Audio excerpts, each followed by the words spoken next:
We go to H. 10. Concert tickets to see the most popular music artists can sell for very high prices. Explain one reason why the demand for this ticket might be priced inelastic. If it is priced inelastic, it means that there's no significant change in the quantity demanded for that ticket as a result of a change in price. So what is the reason why we have a price inelastic demand for this? It could be as a result of not having a substitute for such. Are you guys getting what I'm saying or not? Yeah. The first point is that if a product doesn't have a substitute, the price will be inelastic, because in the short run, you cannot find a substitute for it. So you don't have any other choice than to buy. So the price will be, the quantity demanded would not change because there's no substitute. That's the first point. The second point is that they said it's a popular music artist. So you might feel like, oh, this is my time to watch this artist perform live. You wouldn't mind to pay any amount of money. It's a luxury. It's luxury. No, let's forget about talking about luxury here. What we are saying is that why is it, if it is luxury, it won't be priced inelastic. But what we are saying is, why will an high price of tickets not affect the quantity demanded for tickets? It's because it doesn't happen every day. Because it doesn't happen every time. Yeah. Okay, maybe. But why can't you talk about the price? It's about the price. So what you could say is that, one, there's no substitute for such. There's no substitute for that. That's the reason. Two, you're going to watch an artist perform live. So this might make you to want to pay any price for such tickets. It's like Inter and Man United, Man City. But Maybe the last time Inter Milan qualified. the last time, really? Never knows. I see. What makes you think is the last time? How much we qualified for? I thought they made it. I've heard it. I wouldn't want to dwell on that. So do you understand why it is priced inelastic now? Yes. Inelastic means that there's no significant change. Price inelastic means that there's no significant change in the quantity demanded of a product as a result of a change in price. I think it's clear. So we go to H, right? No, HR. I. Question I. They said, read for me, man, please. Introduced in 1935, Inca Cola is a yellow gold colored fizzy soft drink that is popular all over Europe. By 1995, Inca Cola had grown to become a strong competitor of Coca-Cola. Inca Cola had a 32.9% market share compared to Coca-Cola's 32% in Europe. By 2015, Coca-Cola owned 48.5% of Inca Cola share. With reference to the data above, and we know to economics analyze the possible reasons for Coca-Cola purchasing shares in Coca-Cola. Based on the article, it said, based on this article, it is certain that Inca Cola was a competitor of Coca-Cola at that point in time. That's the first point. And Inca Cola is the market leader because it has more shares than Coca-Cola. It has 32.9, Coca-Cola is having 32. So these are two reasons I've mentioned there. The third point is that if Coca-Cola buying the shares of Inca Cola means that the competition reduces for Coca-Cola. And if that reduces, that means Coca-Cola doesn't need to think about Inca Cola anymore. Did you get it? So those are the points about Inca Cola. For Coca-Cola purchasing Inca Cola. Do you have any questions about it? No. Fair, right? So we'll go to question 2. What is what's what? We did. You said Mr. 3 points I gave already. Okay, yes. Competition, this Competition. Yeah, Inca Cola is the largest, is the market leader. So that attracts Coca-Cola to buy. Yes. And the third point is that Coca-Cola will be having, wouldn't need to think more about Inca Cola. because they almost have half of the share in Coca-Cola. Yeah. Is it clear, please? Yes. So go to question 2. So the first question says, which of the following? I said, which of the following is part of the economic problem of scarcity? Well, there is scarcity. It's about what to produce. Do you understand? It's not when to produce, because if it is when to produce, that means we have the product. We don't know when the time to produce it. But what to produce is the problem here, which is scarcity. So the answer is B. Is it clear? Yes. We go to question. We go to question 2B, right? Okay. So for 2B, here we have Why? what is this? That's the one. Why? That's what I have done here. Because it's outside of the. So why is it why? Because it's out there. Of the ground. Because outside the ground. That's why it is why. When they ask you why it is why, you say it is outside the circle. What is this about? Because it's not part of the. This is really good. It's already not agricultural. No. That's why. That's not why. That's not why. First, this is a production possibility curve, the PPC, which shows the maximum of goods that when you're comparing two goods, like non-agricultural goods and the agricultural goods, the maximum you can produce if all resources are fully utilized. That is what the PPC curve shows. So based on what we have here, at this point X, what is happening at this point X? What is happening at this point Y? W? And what is happening at this point Z? And what is happening at this point Y? So let's start with point X. At point X, it means that the economy is not fully utilizing its resources. Resources are unemployed. That is at point X, because you are not producing at the highest you could. Because we said the maximum you can produce, so you are not producing at your highest. That is what point X is indicating. For either non-agricultural or agricultural. Do you understand that point X? Mm-hmm. Do you understand this? Then let's go to point W. At point W, you are producing more of agricultural goods. That means resources are dedicated. Resources are dedicated to producing more agricultural goods. That is our point W, which means we won't be producing any of non-agricultural products at that point in time. So non-agricultural products at this point is the opportunity cost. Do you get it? So we are producing more of this, we're producing none of this. Same goes to producing more of non-agricultural products. So if you are producing more of agricultural products, if you are producing less or none of agricultural, when you are producing none. So resources here are dedicated to producing non-agricultural. Resources are dedicated. Resources are dedicated to producing non-agricultural. I think this point is clear. Now let's go to point Y. Yeah, the answer is point Y. Yes. This is not achievable. But it is not achievable. Yes, because the economy does not have any resources to attain this point. Do we get it? Yeah. So the answer is point Y, because the economy does not have resources to attain this output. Is it clear? Yes. Any question, please? No.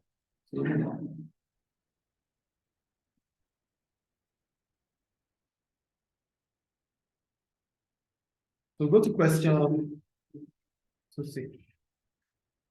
So the answer is B, right? C. Yes. Yes. Question C. Now we said, calculate the price elasticity of demand for a product when price increases from 15%. Is that where we are? Yes. Yeah. Okay. If price increases from 15% demand for and the demand falls for 12%. Did any of you do it? yes. Yes. You did it, right? Yeah. So what's your answer? Minus 0.8. Yeah, negative 0.8. Should I work it out for you to see? Okay. Yeah, sure. Go to the right now. So for price elasticity of demand,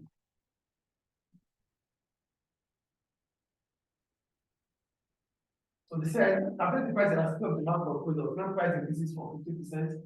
So we said price elasticity of demand is percentage change in quantity demanded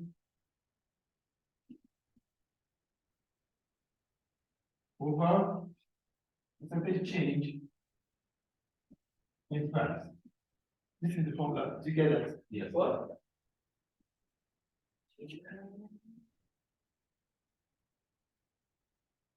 The question states calculate PED.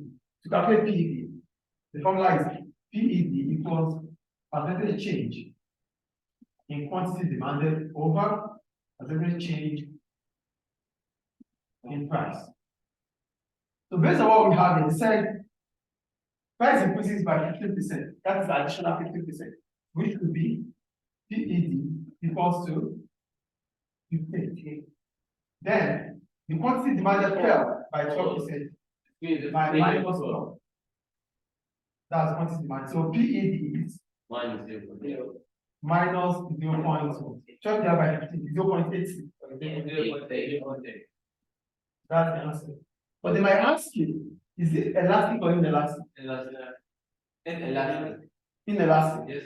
Why is it inelastic?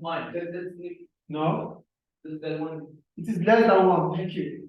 In price elasticity, it doesn't matter. Negative or positive doesn't matter. What matters is that is it less than 1? Is it more than 1? Or is it equal to 0? Zero. It is perfectly inelastic. Perfectly inelastic. But for this, it is fully elastic. Declare. Shall we move on? You get it now? Yes. Innovation. Question what? So I wrote a new idea, an idea for a new product. A new idea for a new product. Innovation. Yes. Yeah, what did you write? Okay. For produce. What about Mali? What did you write about innovation? It's an idea that ends with a new product. Idea that comes up with creating a new product. Yes, you're right. You're right. Did you do innovation? No. Do you understand innovation now? So go to question C. E, please. It says state one factor that will cause a demand curve to shift to the left. I wrote decrease in advertising. Shift. It doesn't have to do with price. Price will lead to movement. Decrease in income. A decrease in income. An increase in price will shift the Decrease in income, yes. You don't talk about price when you're talking about demand. when you're talking about shift. Shifting. It is price is about movement along. Really, just stay aside this. Price is about movement along the demand curve. Price is movement along the demand I curve. wrote decrease in advertising. Decrease in advertisement, yes. Decrease in income. But not price. Price will lead to movement in the demand curve. What about decrease in population? Yes. Yes, decrease in population is fine. Is it clear, please? Do you get the point? So go on, please. Beating the congestion in Dakar, rather please read follow. I can't hear you. We can't hear you. Can you hear her? No. Okay. Nearly 17 million people live in Dakar. Dhaka, the capital of Bangladesh. The majority of people live in the city center and traffic congestion is a problem. However, there are many auto rickshaws, a small Three-wheeled vehicle driven by a motorcycle engine. competing Competing in the city center to take passengers to their destinations. Fares tend to be Cheaper. in the city center than they are outside the city center and are usually agreed between passengers and drivers. So that means whenever you want to take the rickshaws, you have negotiation with the driver. There's no fixed price for it, Yes. but they are cheaper. All right. So the first question says F, and saying, apart from price, describe one advantage for passengers for this. I wrote there's a lot of choices, therefore it's easier for passengers to hire in the auto rickshaw. Good. What did you write? No, I didn't answer this. Is it clear? So, well, the point is, do you understand the article? The article is talking about having nearly 70 million people out of the city, living in the city center, right? So the means of transportation is using the rickshaw. So with the rickshaw, because there are large numbers of the rickshaw, that means there's competition using in the market for rickshaw. So that means customers have different choices to make. So what's one advantage? So what aside for the price, which is an advantage, when competition increases, prices fall, right? So which is an advantage. So aside that, the other advantage is about choice, consumer choice. Substitute. Not substitute. Choice. Consumer choice. So why is it consumer choice here? It's consumer choice here because consumers can negotiate with large numbers of rickshaw drivers. So this makes it easier for them to drive or to use at any point in time. There's a lot of them, right? Yeah, is it clear? Yes. Is it clear, please? So go to G. I didn't do it. With reference to the information given, in beating the congestion in the car, explain one reason why prices for journey using an auto rickshaw might be higher outside the city center. Why is it higher at the city Because center? there's no competition.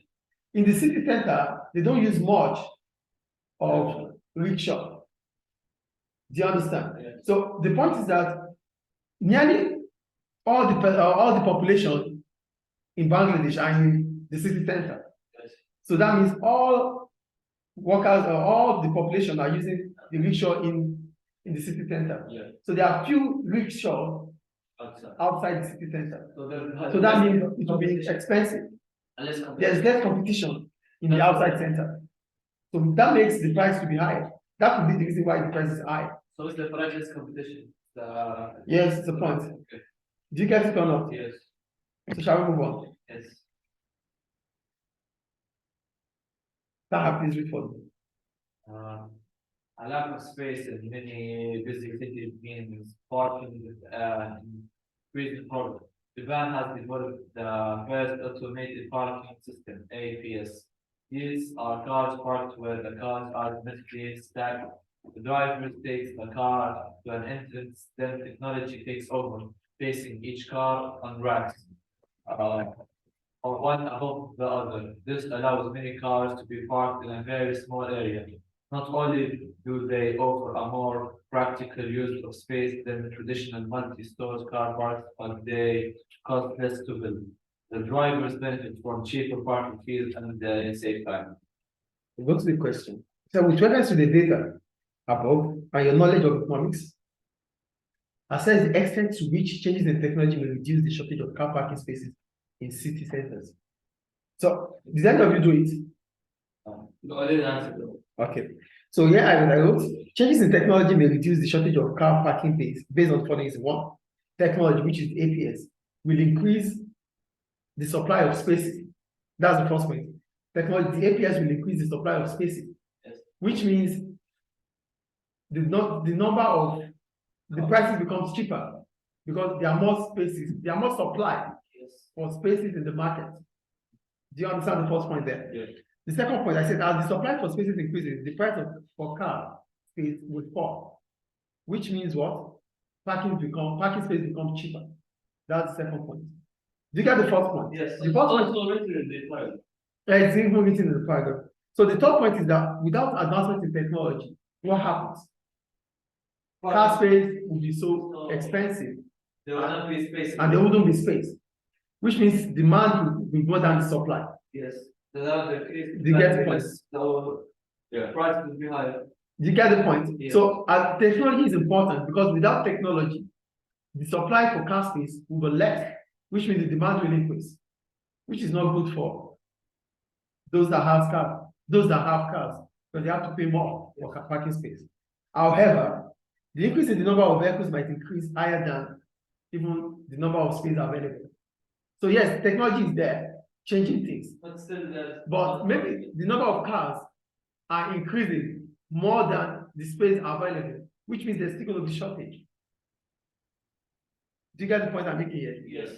Another point about the problems or limitation to this is that some motorists might not have confidence in such technology, so they might not even want to try it at all. They will opt for something else. Yeah. Do we get it? So when they say you should assess, you talk about the advantages and you talk about the problems that might likely happen. So is it clear? Yeah. Any question about that? Shall we move on, please? Question 3. It said a product has an income elasticity of demand of minus 0.16. Which of the following best describe this product? Note, when we talk about income elasticity of demand, income elasticity of demand is the degree of responsiveness between the quantity demanded of a product as a result of a change in the level of income. Income elasticity of demand is the degree of responsiveness between the quantity demanded of a product as a result of a change in the level of income. So if the YED is giving negative, it means it's an inferior good. Yeah, Why is it an inferior good? An inferior goods are those goods that we stop buying as soon as our level of income increases. So to give a negative calculation, do you understand? Yes. If it's positive, this so to be A number. a norm, yes. Yes. Clear? Yes. Go to B. I'm sure the problem is that this economic of scale. These economies of scale. B. They said, Yes. yeah, an increase in bureaucracy. Why? What is bureaucracy? A lot of administrative work that is delaying decision making. This economy of scale. Is it clear? So the answer is what? B. Yeah, we go to the graph here. Did any of you do it? Yes. No. I'll check. Why are you asking? He did it. He said he did it, right?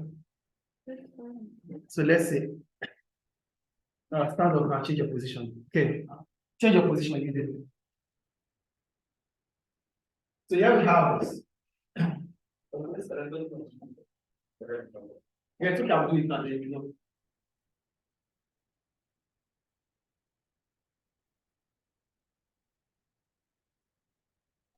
Here it is. All right. Are you here, please? Yeah. So let's say, I'm just going to use this to explain. We have this is our equilibrium wage rate. We call it equilibrium wage rate. What is equilibrium wage rate? That is where the demand for and supply of labor agrees. That's our equilibrium wage rate. Is that clear? Is it clear, please? Yes. So they said, what's the question? Yeah, it's okay. They said, but the question is down, right? No. Yeah, no, it's in the graph. Minimum wage. Oh, okay, thank you. They said using the diagram, this diagram, what the effect of minimum wage is set above the minimum wage? That was the question, thank you. So, these are equilibrium wage rates. If minimum wage rate, that means the amount government says we should pay to employees is above the equilibrium wage rate. What is the effect? That means it's set above them at this point. At this point. It's increase in demand for labor. So if demand for labor, please listen to me. If the minimum wage rate is set above the minimum wage rate, both the demand for labor and supply of labor will have an impact. It will affect both the demand for and the supply of labor. So here, at this point in time, this is our demand for labor. What is demand for labor? The number of workers firms are willing to employ at a given wage rate. That is the demand for labor. So here we have our Q2. Demand for labor, quantity, supply here. Quantity demanded. Now let me explain this. This is our supply of labor. If the minimum wage rate is set above the equilibrium wage rate, the number of workers that are willing to work will increase, yes or no? Yeah. Because they have incentive to increase, they have incentive to make more money. That's the incentive. Because now we are not working. We might not be working because this is the equilibrium wage rate. But now government has set the equilibrium wage rate above the minimum has set the minimum wage rate above the equilibrium wage rate. So this is a motivation for people to want to work. So the supply of labor would what? Will increase. So that means our supply of labor will increase on this side. Yes. Then, will firms be willing to employ more workers? No. No. So that means the supply or the quantity demanded for workers would reduce. Did we get it? Yes. Any question about it? No. So this is how it works. So this will be our quantity demanded, the quantity demanded for labor, and the quantity supply of labor. And what is supply of labor? We said supply of labor is what? The number of workers that are making themselves available for job. Is it clear? Yeah. So what will be our new minimum wage here? W.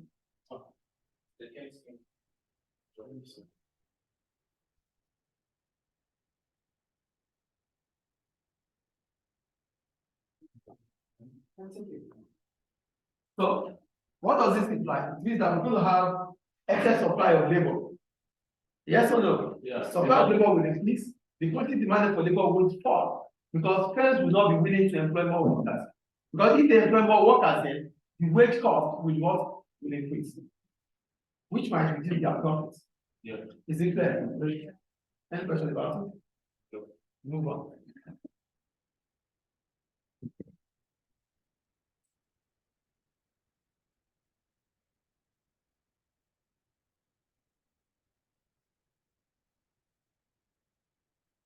Question D, right? D, right? Yes. That said, Monet, please read for me. The world's second largest country. I've been struggling. Secondly, to find the labor needs Needed for a specialized specialist positions position such as a computer engineer. and web designers. The global Talent stream the government program that provides firms which have a quick way to attract with a quick way to hire highly skilled foreign workers. Hire highly skilled foreign workers. high cost and long-term Commitments. often stops Canadian for training. Although a processing fee is payable.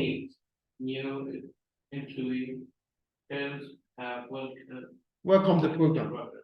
All right. Thank you. So with reference to the data above and your knowledge of economics, analyze why Canadian firms may have been struggling to hire the labor they needed. So what are the reasons why they are not getting what? Minimum wage. Might be the reason why they are not getting. No, they are willing to pay. It's not about minimum wage. No. People want to work now. The conditions here, it's not about payment. The condition is that they are struggling to find them. It's not the what? Workers. It's not because they don't have money. Skilled workers, they are struggling to find skilled workers. Definitely, when you have skilled workers, you pay more. Yes or no? So it's not about payment here. So the first point is that, as I wrote, there may be shortage of workers in Canada, as the reward for the same job is higher in other countries. They are paying in Canada, yes, but for the same job, maybe they pay better in Norway, they pay better in America. So that reduces. So a lot of workers have left Canada for other countries. Yes. You get the first point. The second point is the cost of training. So it might be so expensive for those Canadian firms to train workers.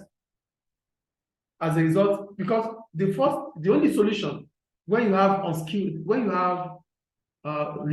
have shortage of skilled workers, is to employ the unskilled workers and train them to become skilled. So if you feel like the cost of training is high, you wouldn't want to pay so much on training. So that reduces the number of skilled workers you have. That's the second point. Do we get it? Yes. The third point I made is that Canada is a very big country. It's like the second largest, right?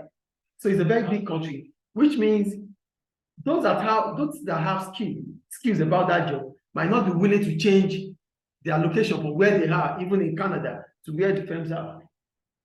Do you get the point or not? Because it's a very large country, so people might not be willing to change their location geographically. Is it clear? Any question about that? No. So go to question 3E.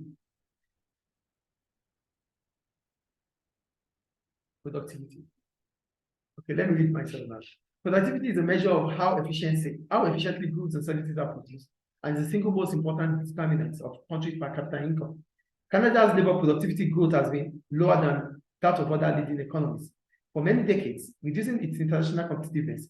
Since 2011, however, Canada's labor productivity has greatly improved, and it's now the third most productive of the 16 leading economies. With reference to this, and your knowledge about economics, to what extent, to which an increase in education and training is the best way to increase productivity? So the question is about how education and training will improve productivity. And what is productivity? Output divided by the number of workers, right? What do you identify about it? That you'll have high skilled workers because they've been educated in school. Okay. Let me just read so I won't dwell on time. So the first thing I said, increase in education and training is best way to increase productivity based on one, skills will be gained through education. And when you gain skills through education, it means that you can use those skills to increase your productivity. Yeah. Education will improve our skills. Yes or no? And as soon as we gain these skills, we can use it to improve our work, which means productivity will increase. That's the first point. Is it clear or not? The second point, with training, workers will be more motivated. Yes or no? Yes. Training motivates workers. So if workers are motivated, it improves their output, it increases their output. That means productivity can increase. Is it clear or not? The third point, through improved human capital, the quality of labor is better. And if the quality of labor is better, productivity will increase. Do you get the point? Yes. When you improve your human capital, when you increase the value in human on your workers, they increase their productivity. That is the point. Is it clear? Yeah. But what is the problem about this? I said, however, firms may feel reluctant to train workers, as the trained workers might move to their competitors. So education and training is good. It can increase productivity. But firms might not be willing to do that, because when they train workers, workers might choose to leave for their competitors, which is not good for the business. Yeah. You get the first point here. Yeah. And the second point about education and training is that education does not give you a quick result. It is not rewarding immediately. It's a long-term reward. So it might not improve productivity right now. But it will improve the quality. In the long term, yes. So it's not only now. Are they clear? That is assessment. Any question about that? We go to question 4, right? Yes. All right.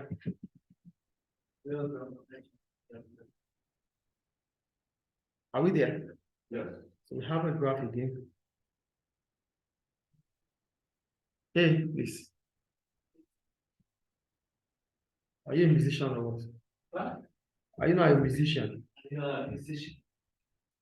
All right, okay, let's go on, please.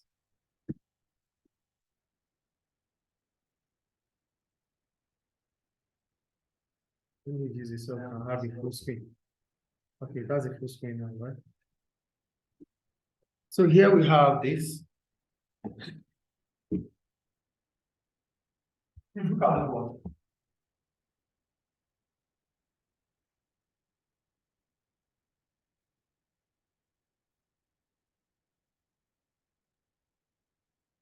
I have the question. That's what the question says. They say using the information in this figure, calculate the excess supply of goods if the market price is 50. All right.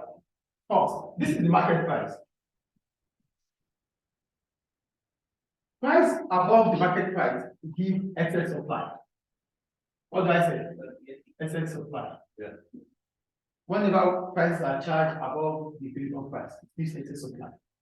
Whenever price is charged below the equilibrium price, it is excess of demand. Is this point first clear? Is it clear, please? Is the point clear, please? Yeah. Stand up and stand up. Both of you stand up, please. Just stand up. So now the question says we should calculate the excess, the surplus, right? At the price of 50. At the price of 50, let's trace it down. We have 20. Yes or no? Yeah. To this side, we have 50. we have 50. So the difference between this and this is our surplus, is our excess. 50 minus 20. So that is 50 minus 20, which is what? 20. Is it clear? So let's look at what the question says again. The question says, you calculate the excess supply. This is our excess supply. It says above that. Yeah. Above the equilibrium price, above the equilibrium price is excess supply. And at the price of 50, we have 20 quantity, 50 quantity, 20 30. Is it clear, please? Yeah. Sit down. It's yeah, we do it. We go to question. Ragged, please read for me.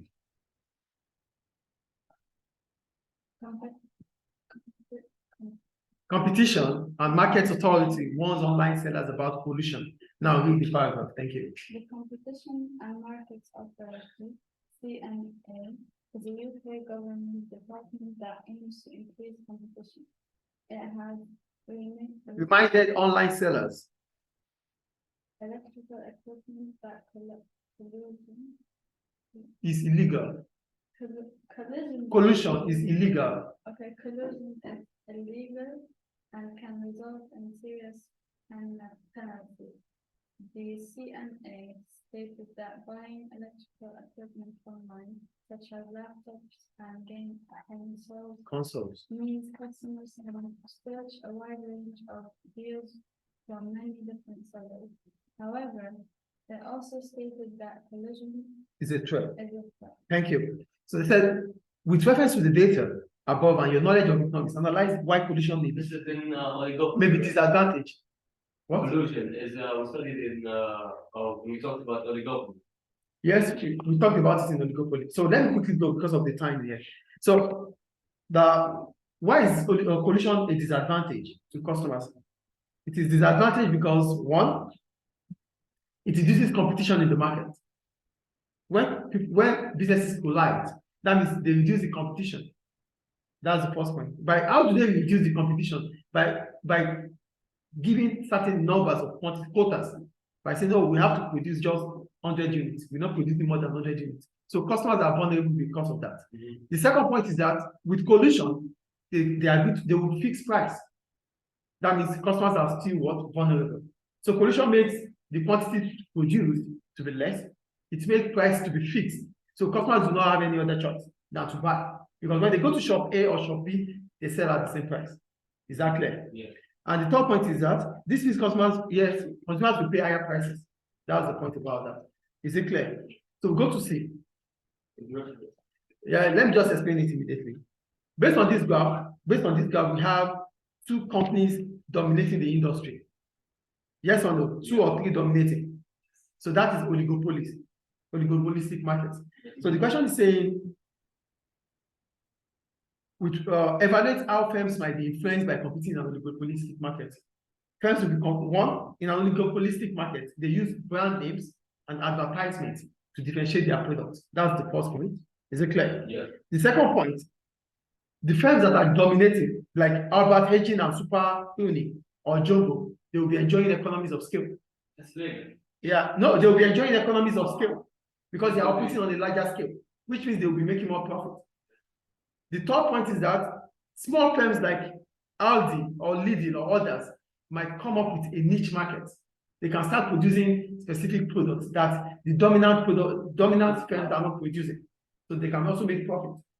So the problem about this is that those firms that are dominating, if they cannot keep up to track, the smaller firms will meet up and push them aside.